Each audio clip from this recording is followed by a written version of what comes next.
Hi, I'm Mark from All Them Small Engines. They be working on a Homelite blower. It's a Bandit BX90, 150 mile per hour. Reason they brought it in is the grommet where the fuel lines go in the tank got all mushy and just disintegrated. And he went online, he tried finding parts for it, he couldn't, so he brought it here. And we'll see if we can't get it fixed. So hopefully you enjoy the video. Well, looks like we're gonna have to take the carburetor off so we can get to putting that grommet in the tank. So let's pop that air filter box off. It's kind of an oldie. I haven't seen one of these in years. It says it runs good. Probably gonna need replacing. That's about ready to disintegrate, that air filter. Looks like them nuts are what, 3/8 or 3/8 or 7/16. But he said it ran this last summer, so he don't think it needs a carburetor kit or nothing like that. So I told him I'll put the grommet in and the fuel lines and start it up, and we'll go from there if it needs a carburetor kit or not. Try to keep it cost efficient. So I don't think you can buy too many parts of these old Homelites anymore. I could be wrong. You might be able to get them on eBay or Amazon or something maybe.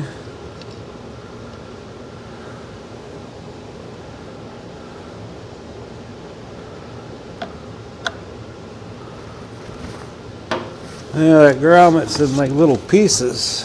Let me get the air gun and see if I can blow them out of there.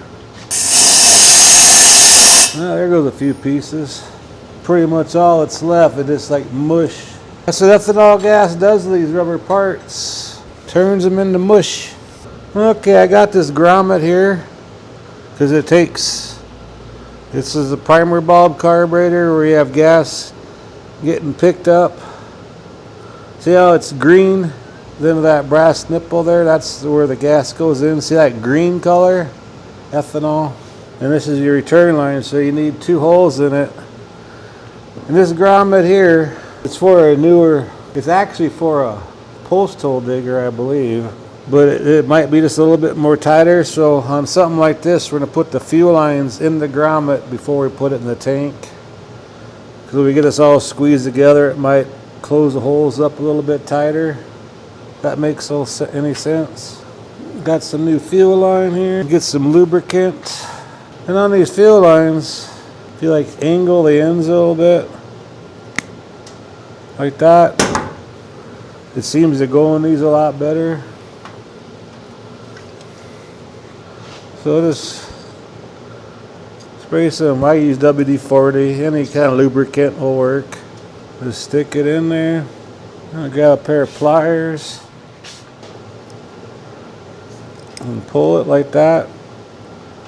So we'll use this one here as the return line. Only need to stick it there that far. And I'm not going to cut none of this hose off right now.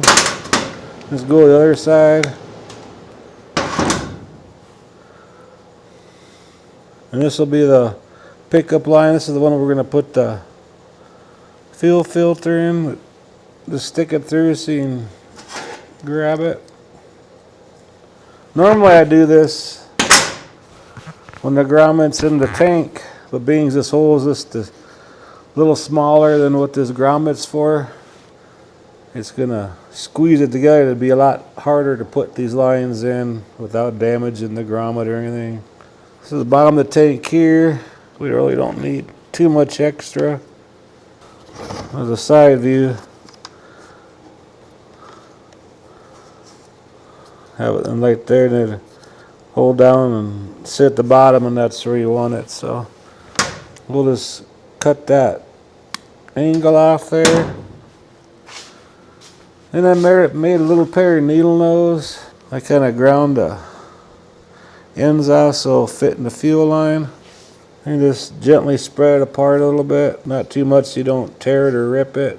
So the fuel filter goes on there a little bit easier. This is a heavy weighted one, so always sit in the bottom of the tank. And just pop it on there like that. So we're going to put it in there I'll put it in there like that so the one close to the motor is the fuel pickup. Now you don't want a sharp screwdriver, kind of a blunt end one. So you don't want to cut that diaphragm. Like this ain't the right one, but it's the closest one I have. Kind of like get one end started in there. I might have to lay this down. It's going to be kind of tight, but it should work. A little bit more WD-40 on there. Try getting one end started in there. Just slowly work around. Use a sharp screwdriver, it's just going to cut that grommet. And there you go. Just like it's supposed to fit in there. There's no way I would have got them lines in there because you can see it's kind of smushed in there, but that's definitely not going to leak. And that weighted fuel filter is sitting right in the bottom down here too, so that's a good sign. Well, let me go get some 2-cycle gas and make sure it goes up higher than this grommet, make sure it don't leak. Then we'll go ahead and put the carburetor on there and see if we have to put a kit in it or not. Let's hold it up. Gas is going in the line, but it's not leaking. That's what we want.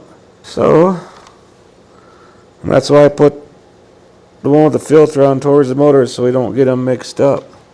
So next step, let's take these little fuel lines off.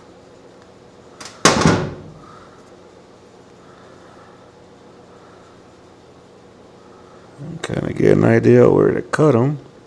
The lines are in the back. So cut this one right here. Cut a little bit more off of it. And our return line.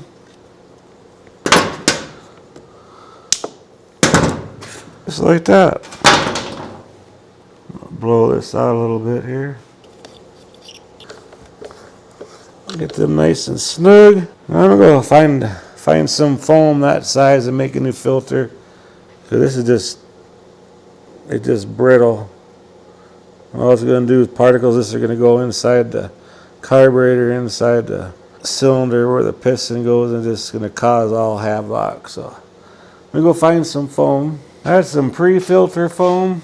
Just cut it. Look at that. Pops right in there. Pop that in there and push the old primer bulb.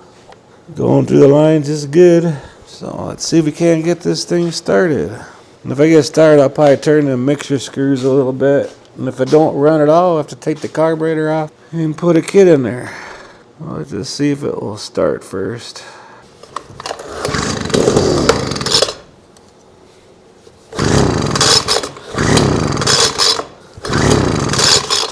Well, that's not looking good, is it? Looks like a fairly new plug, but it's really oily. Let's try a new plug. Gap at about 27 thousandths. Let's spray just a little bit of WD-40 in there.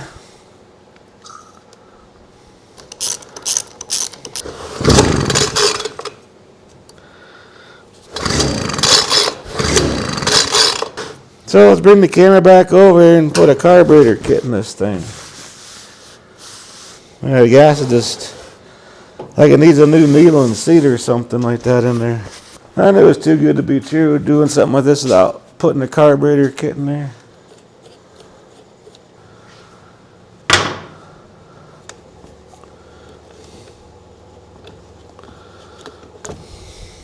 Set this up right so that gas don't drain out of there. Alright, this is a Walboro carburetor. I like Walboros.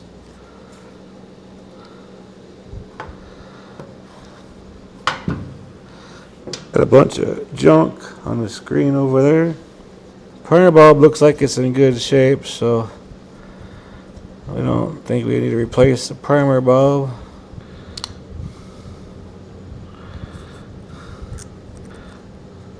Oh geez, this diaphragm. No wonder why it didn't run. It won't even bend.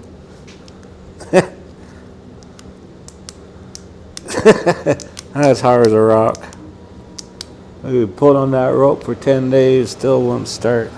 And on the side here, this is a WT431. Right there. It's a WT carburetor. Let me blow that screen out. Let me go upstairs and get a kit for this. Look at all the oil in there. Well, it ran last summer. Maybe 2 summers ago. I highly doubt it ran this summer, how hard that is. Okay, this is a kit for a couple different carburetors for the K10s, but also for the WTs. It's for 2 different kinds of carburetors, but it has the needle and seat and everything in there. And that's what we want because that gas was leaking. So what we're going to do now is we're going to take this out. And you got to be really careful so you don't lose that spring in there. So hold down on the needle.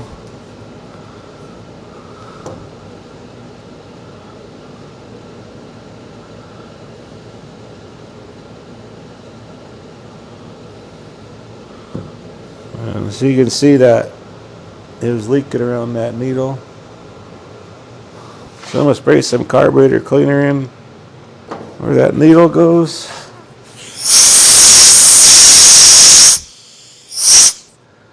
Blow it out real good. Okay, grab our new needle. Stick it in there. The spring goes right here. You gotta be really careful so you don't lose that spring. The spring fell out where it's supposed to go. Nope, it won't work. I have to try it all over again. I think I got it that time.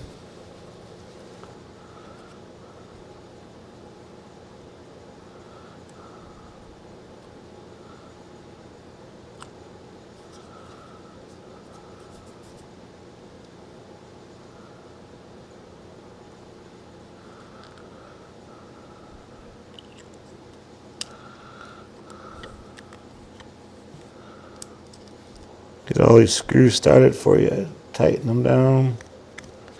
Snug them up, but this is plastic. So you gotta be careful on that. Then you don't want to twist the heads off. Just make them nice and snug so there's no air leaks.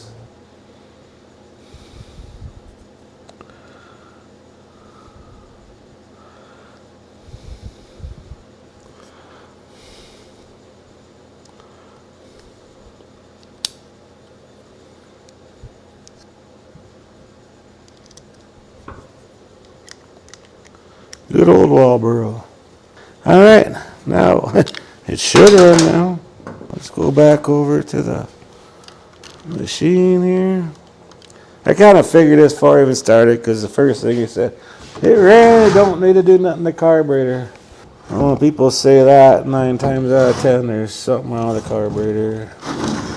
Which, don't get me wrong, I love doing that kind of stuff. They might not like it because it's going to cost them this a smidgen more, but it needs to run. So we marked it. The one that was close to the motor was the pickup line.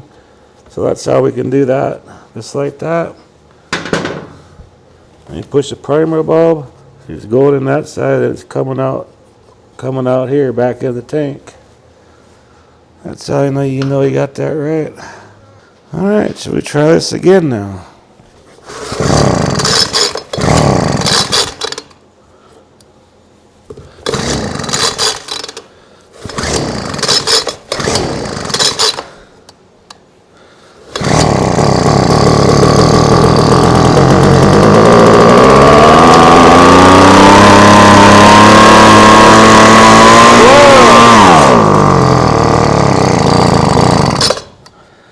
It runs. I gotta get a tool to, them mixture screws are way off. Just need like a little screwdriver, it looks like. It came alive. Let's see here. Which one's the high and which one's the low? I'm gonna start with the low at 1.5 out. Looks like the high is a fixed screw. Well, I might have it flooded now. Well, I'm going to let it sit for a while. I got it flooded. At first, that low screw is almost 4.5 turns out. And you saw it ran. It just needs to, I'm going to probably pull the plug out and blow it out in there, but it runs. You saw it run, so I appreciate you watching the video. Hope this video helps you. If you like my videos, please press the like button and please subscribe. Anyway, you guys have a good afternoon.